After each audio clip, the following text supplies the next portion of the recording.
Hello everyone, welcome back to the channel. In today's video, I'm going to show you how to check balance on UnitedHealthCare UCard. For that, you will have to come to the official website of uhc.com, and here you need to click on the sign in option in the top right hand corner of the screen, and then you need to click on the members section.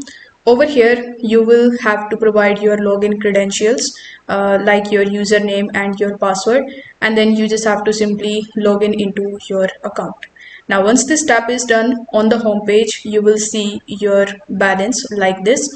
So this is how you can basically check the balance. If you want to get more insight about it, like if you want to know all of your spending details like your transaction history, you just have to tap on this section, like this little arrow section, and it will show you all of your payment history as well. So if this video helped you out, don't forget to like the video and subscribe to the channel.